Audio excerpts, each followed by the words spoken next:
3 বছর আগে যখন ক্রিস্টিয়ানো রোনালদো আল নাসরে যোগ দেন, পুরো ফুটবল বিশ্ব থমকে গিয়েছিল। তার দেখানো পথ ধরে একে একে সৌদি আরবে পাড়ি জমান নেইমার, বেনজেমা, সাদিও মানের মতো মেগা স্টাররা। টাকার ঝনঝনানি আর ইউরোপিয়ান দাপট গুড়িয়ে দেওয়ার হুঙ্কার, সব মিলিয়ে সৌদি প্রো লিগ হয়ে উঠেছিল ফুটবলের নতুন এক পরাশক্তি। কিন্তু বয়কটের ডাক দিয়ে মাঠের রাজা রোনালদো এখন যেন মাঠের বাইরেই বেশি সক্রিয়। রোনালদো শুধু একজন খেলোয়াড় নন, তিনি ছিলেন সৌদি আরবের ফুটবল প্রজেক্টের অঘোষিত ব্র্যান্ড অ্যাম্বাসিডর। 2034 পর্যন্ত এই লিগকে বিশ্বের সেরা 5-এর একটি বানানোর স্বপ্ন দেখিয়েছিলেন CR7। আল নাসরের হয়ে 95 ম্যাচে 91 গোল, পরিসংখ্যান কথা বলছে তার হয়েই। আল নাসরের জার্সিতে গোলের বন্যা বইয়ে দিলেও শিরোপা যেন রোনালদোর কাছে সোনার হরিণ।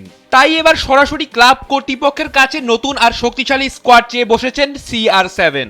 কিন্তু ম্যানেজমেন্ট তার কথা না রাখায় শুরু হয়েছে বনিবনার অভাব। আর সেই অভিমানেই শেষ পর্যন্ত মাঠে নামছেন না ক্রিস্টিয়ানো। মাঠের পারফরমেন্সে যখন আল নাসের ধুঁকছে, তখন দলের প্রধান তারকার এই ধর্মঘট ক্লাবটিকে যেন খাদের কিনারায় নিয়ে দাঁড়িয়েছে। নাসরের জন্য সবচেয়ে বড় দুঃসংবাদ হয়ে এসেছে করিম বেনজেমার দলবদল। রোনালদোর এক সময়ে সতীর্থ এবং কাছের বন্ধু বেনজেমাকে দলে ফিরিয়েছে তাদের চিরপ্রতিদ্বন্দ্বী আল হিলাল।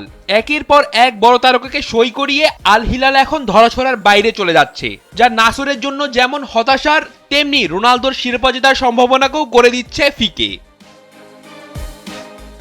সবচেয়ে অবাক করা বিষয় হলো যে সৌদি আরবের অর্থের কোনো অভাব ছিল না, সেখানেও এখন শোনা যাচ্ছে বাজেট সংকটের কথা।